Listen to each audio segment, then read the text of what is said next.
同埋咧佢係全屋嘅一個智能家居啊！佢呢個企缸嘅位置咧就係一個鑽石型嘅。即係要咩自行車啊！而且個交樓標準係非常之高嘅嚇，呢啲家電啊搬唔走嘅，全部都係交樓標準俾大家嘅嚇。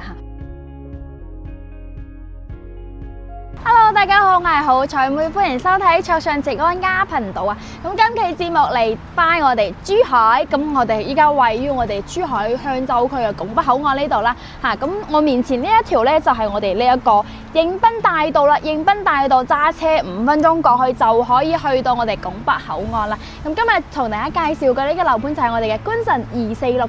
點解佢叫觀神246？因為佢真係總共得246套俾大家揀嘅啫嚇。而且依家嘅俾大家揀翻嘅樓層係已經係唔多噶啦。咁同大家，你點解要同大家嚟講翻呢一個樓盤呢？就係恭喜晒想喺拱北置嘅朋友啦嚇！即係終於俾你等到啦嚇。拱北咧近5年嚟咧都係冇出現咗呢個新樓盤俾大家揀嘅。咁我哋拱北咧依家係近5年嚟第一個出現嘅呢個新樓盤俾大家啦嚇。同埋咧，佢係非常之稀缺嘅，因為喺拱北口岸呢度寸金寸土啊，真係好似香港咁樣寸金寸土嘅嚇。呢度咧，佢係依家價錢咧就係非常之筍嘅。咁了解過我哋拱北附近嘅二手樓啦，同都知道佢嘅二手嘅價錢咧都係唔平嘅喎嚇。咁我哋觀神賣嘅幾多咧？就係2萬出頭就可以有啦，即係我哋嘅。即係低至2萬就可以上車噶啦，而且非常之吸引人。佢個交樓標準係相當之高嘅，我真係冇得講啦，2萬蚊有咁樣嘅，即係要咩自行車啊！而且個交樓標準係非常之高嘅嚇。咁今期節目咧就同大家介紹翻我哋呢個觀神246嘅，主要介紹翻我哋650尺嘅2房單位同埋950尺嘅3房單位。咁我哋樣板間咧係我哋呢度仲係有一個積數，就係有我哋呢個800尺嘅，但係咧樣板間就冇切咗俾大家睇。咁如果想知道800尺呢個單位嘅話，都可以喺後台私信翻我哋嘅。咁揀翻好彩妹嘅話，都會有呢個28,888嘅家私家電大禮包贈送俾大家。唔需要嘅話，可以自然俾大家㗎。咁今期節目事不宜遲，帶你去睇下我哋交樓標準先。咁我哋而家入到咗我哋嘅售樓部啦。咁因為我哋嘅呢一個工程而家仲喺度建設緊嘅，所以咧我哋係設咗樣板間喺我哋嘅呢個售樓部呢度啦。咁佢係1比1還原翻我哋嘅戶型嘅嚇。咁今日同大家介紹嘅係咧呢個650尺做到2房2廳1衛嘅呢一個戶型俾大家。首先睇下佢個交樓標準都係相當之高嘅。喺我哋拱北口岸以嚟咧，近5年以嚟係冇新樓盤出現嘅，所以佢呢個新嘅樓盤出現咧係等到好多人期待佢嘅。咁我哋睇下佢嘅交標值唔值得大家等咗咁多年嘅期待先。咁首先咧，佢一個門口係做咗呢啲電子密碼鎖俾大家嘅。哦，都好高級啊！佢冇電啦，冇電咗俾大家。OK， 喺出邊呢度，喺出邊呢度可以睇到嘅，佢係有 cam 頭噶啦，咁啊指紋啦，咁啊拍卡都可以嘅，或者係輸密碼都係冇問題嘅。咁佢係4個功能俾大家嘅，同埋咧佢都係實木防火門嚟嘅。呢個門咧真係非常之一個交樓標準係非常之高嘅嚇，重手嘅嚇。咁入到嚟啦，咧佢係 set 咗成排嘅呢個玄關位置同埋儲物櫃俾大家。其實你嘅玄關位置就係呢1-2個就 OK 嘅啦。嗱，打開俾大家睇下，其實佢都唔算特別之細，雖然佢係得2房嚇。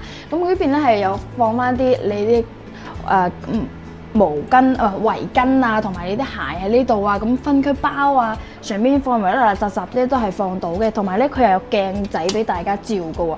咁大家就唔需要另外去 set 翻一個鏡喺呢度啊，照自己今日着得點樣嘅嚇。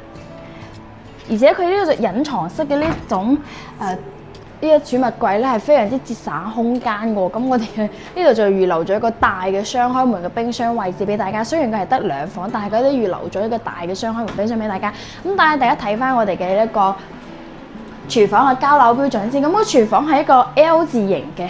哇！佢其實都係唔算細喎，非常之大咯嚇。佢窗口都好大嘅，但係由於我哋係喺售樓部1樓啦，所以佢係用啲窗紙係遮住咗嘅，所以睇唔到出邊個缸嘅。但係咧實體交樓上邊咧係會有預留呢個窗口俾大家嘅。咁呢度啦，你所見到嘅交樓標準啦，3件套我哋啲櫃啊，全部都係交樓標準嚟嘅喎。即係我哋嘅呢個3件套咧，係佢呢個牌子咧係只會比我哋樣板間呢個會更加高級啲嘅，即係唔低於我哋西門子咯，可以咁樣話。即係你所見到，除咗啲沙煲罌罉係冇之外啦，其他全部係交樓標準啦。嗱，其實佢都預留咗我哋嘅冰箱位置係喺呢度嘅，但係咧佢就冇特登放咗喺呢度俾我哋係放咗喺出邊我哋嘅客廳嗰度位置俾我哋噶啦嚇。佢嘅交樓標準其實係 OK 嘅，同埋咧佢係全屋嘅一個智能家居啊，係全部都係做好俾大家嘅。咁呢度咧佢係做咗餐下一體嘅一個 design 俾大家啦。咁佢呢度預留咗一個細嘅一個食飯台嘅位置，都係5到6個人咁樣嘅啫，就唔算話。雖然佢係得650尺。但係咧，佢唔算細，因為我哋嘅實用面積都去到95%嘅，係相當之大嘅。咁佢利用咗呢個餐標位置啦，整埋呢啲插蘇位置俾大家，都係好貼心嘅一種。呢個都係交樓標準嚟嘅嚇。呢啲餐邊櫃呢度，你到時候可以整翻我哋呢啲放酒櫃啊，或者係放咖啡豆嘅喺呢度都 OK 嘅。咁佢呢度咧係做一個展示牌俾大家。OK， 咁睇翻我哋嘅呢一個客廳嘅位置，客廳嘅位置啦，開間都有成3.5米嘅嚇，其實咧650尺係算 OK 嘅啦，呢個開間我覺得係可以接受到嘅嚇。咁佢呢度嘅交樓標準咧，呢個家政櫃係我哋一個交樓標準嚟嘅，同埋我哋係封好窗俾大家嘅。其實咧有啲朋友話，我哋有啲人過嚟睇過我哋呢個樓盤㗎，就係我哋呢個觀神246啦。咁點解話好多人接受唔到佢一個缺點？佢就話冇陽台咯。其實唔存在於話冇陽台嘅，因為我哋開發商係駁咗陽台嘅。咁樣嚟講咧，咁樣會顯到我哋嘅呢個空間啦，會更加之大，實用率會更加之高嘅嚇。不過始終係睇翻個人中意，佢接受到嘅接受到，接受唔到咁冇辦法㗎啦嚇。咁我哋呢度咧係呢個家政櫃都係一個交樓標準嚟㗎，到時候會有埋洗衣機啊、烘乾機俾大家嘅嚇。咁你老實晾衫喺呢度啦。咁全屋嘅呢個中央冷氣咧都係我哋大金嘅嚇。其實佢賣均價2萬左右咧，咁佢一個交樓標準，佢用到大牌子嘅，咁我覺得算係咁樣噶啦，甚至係高於呢個價錢噶啦。我覺得佢嘅交樓標準係比呢個價錢仲要即係抵啲咯。咁睇翻休息區啦，佢係一個兩邊嘅一個休息區嚟嘅。咁睇翻我哋第一間房先，我第一間房就係一個樣板間咧，作為一個功能室嘅。其實呢個可以作為一個兒童房或者係一個客房都係冇問題嘅嚇。如果佢係小朋友嘅話，我覺得其實咧兩房會更加之適合一家3口住，或者係一家即係兩夫妻住咧，真係會更加之溫馨咯。其實呢度住喺，我覺得特別係樣板間咁樣嘅設計，真係會溫馨好多嘅。我哋睇翻呢個空間，其實係唔算特別細咯。我覺得其實作為一間房咧係完全足夠嘅，但係咧樣板間作為一個功能室咧，我覺得係有少少嘥嘅，因為始終留翻間房會有安全感啲，即係驚朋友嚟啊，或者係甚至係我自己爹哋媽咪翻嚟住啊，都要有個地方俾佢住都係冇問題嘅。間房嘅空間就同大家展示到呢度。咁洗手間咧，佢都係一啲都唔算細喎嚇。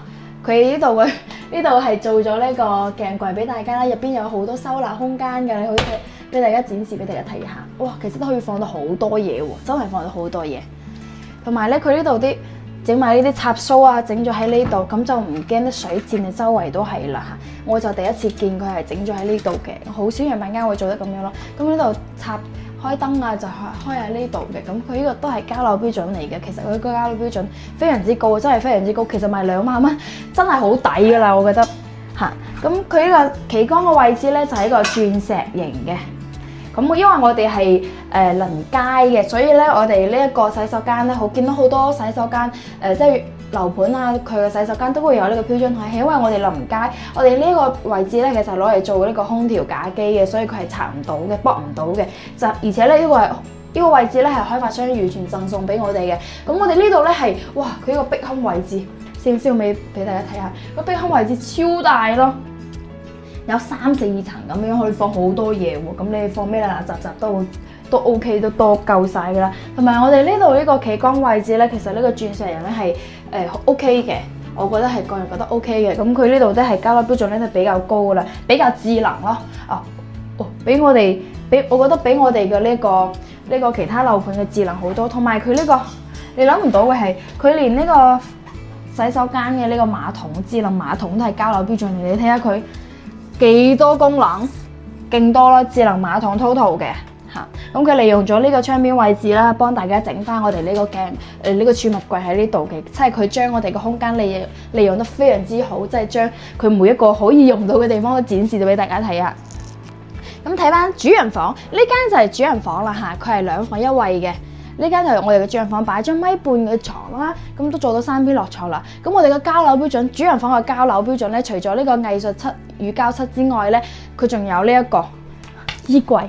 係交樓標準嚟嘅，有冇見到寫住交樓標準俾大家嘅呢個成排嘅呢個衣櫃咧，都係交樓標準嚟嘅喎。同埋咧，我哋呢一個嘅利用咗呢個飄窗台嘅位置咧，整翻咗我哋呢個靠邊嘅呢個尖喺度啦。咁到時候會望翻我哋呢個澳門景嘅嚇，都非常之靚。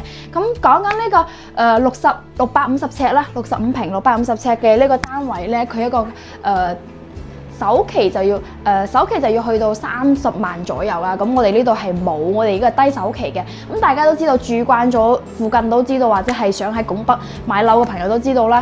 附近咧係冇新樓盤嘅，剩翻嗰啲二手嘅都要去到呢個差唔多係呢個價錢噶啦。所以嚟講咧，我覺得喺呢度嚟講咧，2萬蚊買到咁樣嘅一個新嘅樓盤啦，同埋佢交樓標準係真係好高嘅，佢都做到有大金嘅中央冷氣啦，咁有呢啲全屋智能家居，你睇下2萬蚊去邊度揾到全屋智能家居嘅樓盤俾你，真係極少噶啦嚇。同埋咧，主要嘅係呢個地段度係非常之值錢嘅，所以佢我哋封埋窗就係因為咁樣啦。我哋真係想節省呢啲空間，即係實用率提高我哋呢個樓盤嘅實用率俾大家嘅。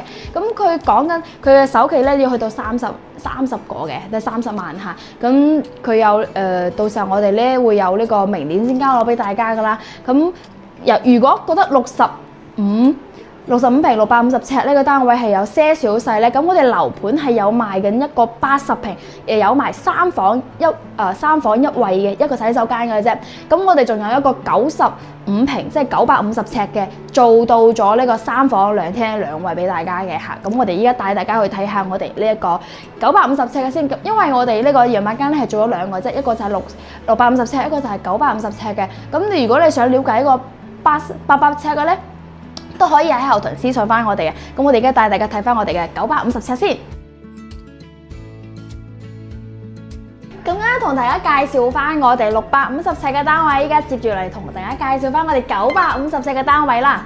咁呢個咧同樣都係一個交樓標準嚟嘅。咁佢入到嚟咧係咪俾大家感覺佢兩個戶型究竟有咩唔同咧嚇？咁首先咧，同樣嘅呢一排嘅呢個儲物櫃啦，佢都係交樓標準嚟嘅，係提前幫大家 set 好晒噶啦嚇。我好中意佢嘅咁樣嘅一個格局咯，因為我覺得搞衞生啊都會方便好多。我真係好中意，即係你搞衞生啊，真係好慳時咯。即係同埋佢好細節嘅，可以抹到所有嘅地方，即係唔會成日覺得佢話有啲塵啊，有啲地方死角位啊未抹到㗎，逼死強逼症啲人咯。即係咁洗手間，我哋呢個廚房位置咧，佢就 set 咗喺我哋門口嘅左手邊呢度喎。咁佢係整咗一個 open kitchen 嘅位置啦，就啱650尺嗰度咧就係比較傳統一個戶型啦。就係廚房嘅位置比較傳統嘅。咁我哋呢一度咧，佢就係利用咗呢一個比較新穎嘅一個設計啦，都係可以講下佢係個 open kitchen 嚟嘅。咁佢係半開放式，可開放可封閉嘅。咁咧點解咧？首先我可唔可以見到我上邊呢度黑色嘅位置？其實咧佢係有個掣撳落嚟咧，就可以將佢啲玻璃透明撳落嚟，咁就可以隔油煙啦。咁你平時咧煮早餐嗰陣時候咧，油煙大嗰陣時候咧，就去撳佢上去，咁就比較open kitchen 啦。同埋咧，我哋呢個交樓標準係相當之高㗎嚇，你諗唔到2萬蚊竟然仲會有呢個涼霸俾你嚇，喺我哋拱北口岸呢個地段呢度嚇，有埋呢個涼霸嘅。咁你平時煮餸啊，就唔驚身水身汗啦嚇，就一個人煮成村人食咁樣噶啦嚇，就即係煮飯起身都會輕鬆唔少咯。咁同埋咧會有個洗碗機係贈送俾大家嘅，都係一個交樓標準嚟㗎嚇，非常之大嘅喎，俾大家睇下。哎呦，即係啱晒中意煮飯唔中意洗碗嘅朋友仔啦嚇。咁佢呢個交樓標準咧就係冇得講啦，即係。喺拱北口岸啲地段嚟講真係冇得講嘅，同埋佢呢個交樓標準咧好高啊！佢呢度洗手盆呢度啊，佢都係用咗呢個可拉伸嘅360度咁樣嘅呢個小花灑俾大家。咁呢度咧係有嗰啲我哋嘅淨水器啦，咁可以調節埋我哋嘅溫度嘅，係咪好高級咧？咁我哋呢個面板咧就係我哋全屋嘅智能家居面板啦，就唔過多同大家介紹啦。到時候可以連翻 Apps 嘅，咁你離家就撳離家模式，翻屋企咧就提前打開呢個翻屋企模式。咁你夏天啊翻到嚟就有即時有空調吹噶啦，咁就好舒服嘅。翻到嚟有即時有空調吹，好幸福噶。咁呢個我哋嘅呢個飯台位、餐廳位置咧，我覺得佢係做得比較好咯。講老實嘅一句，因為佢呢度。即係 Open Kitchen 有個做埋個灶台之後咧，佢呢度就預留咗個走廊位置俾大家嘅。正常我哋見到嘅咧係冇走廊位置嘅，係直接連接翻我哋嘅呢個食飯台嘅，所以呢度可能就唔係有咁方便咯。但係佢呢度係預留咗個過渡位置俾大家嘅，我覺得佢好細心嘅。呢度就做咗呢個餐邊櫃啦，大家可以參考一下。即係你有家私家電之後，你要點 design 翻我哋呢個呢個裝修之後個樣啦。咁我哋呢個客廳啊，你諗唔到950尺咧，佢嘅開間竟然有5米咁闊落喎。即係你去到正常嘅樓盤啦，要去到1300尺、1500尺先幫你做到呢個5米咁開闊嘅呢個開間咯嚇。但係我哋呢度950尺就可以幫你做到5米嘅呢個開間啦。咁相當即係可以嚟講咧，我哋嘅實用率係相當之高嘅嚇，而且好闊落咯。佢係到時候你想擺翻個 sofa 啦，褪後少少咁，你裝翻個大 mon 啊，裝幾大都冇問題，裝咗100寸都冇問題嘅啦。咁我哋呢度同樣都係同啱啱嗰個一樣嘅，就係駁埋窗，有埋呢個家政櫃俾大家嘅。咁呢度咧就係入邊係有啲洗衣機啊，同埋我哋呢個烘乾機嘅嚇。呢個家政櫃都係完全贈送俾大家嘅。同埋咧，我哋仲有埋呢個電動窗簾，都係交樓標準嚟嘅，同樣係交樓標準嚟嘅電動窗簾。OK， 咁同大家介紹翻我哋呢個休息區。咁休息區咧，大家我覺得係值得期待嘅咯嚇。嗱，呢個洗手間咧係好闊落噶啦，而且佢呢個鏡櫃都有成米咁闊落嘅嚇。插蘇呢啲啊，啱啱可能就係得呢度，但係呢家咧係得成排嘅，睇起身會更加之美觀少少咯嚇，更加之高卡士啲啦。同埋呢度咧都係有我哋呢個智能馬桶嘅，都係我哋個交樓標準嚟㗎啦，同埋旗杆嘅位置都會同啱啱有些少唔一樣嚇，而且佢哋預留咗窗口俾大家，啱啱嗰個65平咧，全部都係預留咗窗口俾大家嘅嚇，唔知影出嚟大家有冇睇到啦？咁出嚟洗手間呢度咧有成排嘅呢個儲物櫃喎，佢真係好為大家着想，驚大家啲嘢裝唔晒嚇，有成排嘅呢個儲物櫃俾大家。咁佢呢度係預留咗呢個裝零食啊，裝嗰啲垃垃雜雜啲嘢㗎啦嚇，咁大概俾大家展示同大家展示到呢度㗎啦。主要帶大家睇翻我哋房間嘅位置，咁房間嘅位置第一間房啦，就係我哋嘅兒童房啦。咁個兒童房咧，我覺得佢休息區呢度佢係利用咗我哋飄窗台嘅位置，整咗個榻米嘅設計啦。咁佢呢個就係我哋休息空間啦。咁你到時候整翻張書台喺呢度啊，可能就有些小細啦。整翻張書台喺呢度嘅嚇，整翻張書台喺呢度，或者整喺對面預留咗一個衣櫃嘅位置俾大家嘅嚇。同埋咧，我哋入到嚟咧，佢係會有呢個自己接觸到有人行過啦，佢會有呢個燈帶開咗，好細心咯。即係老人家同埋小朋友都好需要咁樣嘅，因為驚佢夜晚起身啊，或者係唔小心跣親啊，所以有啲咁樣嘅咁細節嘅呢個設計咧，都係為大家着想嘅。咁第二間房就係我哋嘅長輩房啦。咁長輩房咧，望到嘅呢個景觀會更加之靚嘅。我哋呢度整咗以利養萬家咧，就睇唔到。咁到時候咧，我哋會有呢啲即係如果你真係買咗啦，我哋會帶大家上去睇翻我哋嘅呢個實體樓去睇翻呢個設計，即係你望高層嘅、低層嘅呢個景觀究竟有咩唔同嘅嚇。咁呢度咧，佢都同樣都係利用翻呢個飄窗台嘅位置，同大家整咗呢一個休息區嘅空間咯，即係呢個整咗個1.5米嘅床啦。其實我覺得如果你唔中意榻米設計，驚老人家瞓得唔慣嘅話，你可以單獨咁樣整翻我哋有傳統咁樣嘅方方正正放翻啲床啊，3邊落床啊，或者係2邊落床啊，都係冇問題嘅。咁佢呢度咧，我覺得個設計啲可能有老人家唔係好中意咯，可能老人家就需要嗰隻書台呢個衣櫃喺呢度就俾佢寫字啊，咁 hea 下咁樣嘅啫嚇。但係呢度咧整得太現代化啦。咁如果屋企有可以整為我哋嘅小朋友間房都係冇問題嘅。咁隔離間房咧整埋我哋嘅呢個客房。咁我哋嚟到主人大套間啦，主人呢個套間咧係比啱啱嗰度咧係多咗一個洗手間嘅嚇，多咗個洗手間嘅。咁休息空間咧都係相當之闊落嘅喎。其實我覺得你擺張1.8米嘅床或者2米嘅床，佢都係完全足夠嘅嚇。同埋咧，佢個交樓標準真係冇得講噶啦，大家嚇呢個都係梳妝台都係一個交樓標準嚟嘅。呢啲全部都係交樓標準，你同你啱，即係基本上咧喺視頻入邊咧，你見到嘅除咗家私家私係冇之外咧，呢啲家電啊搬唔走嘅，全部都係交樓標準俾大家嘅嚇。咁今期同大家介紹咗呢個650尺咧，佢嘅一個首期要去到30個，即係30萬嘅。咁呢個950尺嘅咧就係稍為會高少少，就係要去到40個咁樣啦嚇。咁我自己帶個客嚟睇過呢度啦，咁佢係點解叫佢叫246咧？首先佢係得246戶嘅啫，同埋咧。佢依家係冇講真嘅，唔係話為咗吹噓呢個樓盤啊，同大家講製造啲焦慮俾大家，其實唔係嘅。講真嘅，其實佢係冇咩樓層可以揀噶啦。包括我自己帶客過嚟睇啦，我哋都係真係要去中上先啊。咁你大家都知道啦，你個呢個樓層越高啦，價錢都會隨之會越高嘅嚇。咁同大家講翻先，咁如果對呢我哋觀辰246有興趣嘅朋友咧，可以喺後台私信翻我哋，或者係即時 call 我哋都冇問題嘅，因為剩低嘅樓層真係唔多啦，俾大家揀嘅嚇。咁今期嘅節目就同大家分享到呢度啦。咁揀翻好彩嘅話，都會有28,888幾粒家私家電大禮包贈送俾大家嚇，全程為大家一條龍服務嘅。我哋下期再見，係好彩妹，拜拜。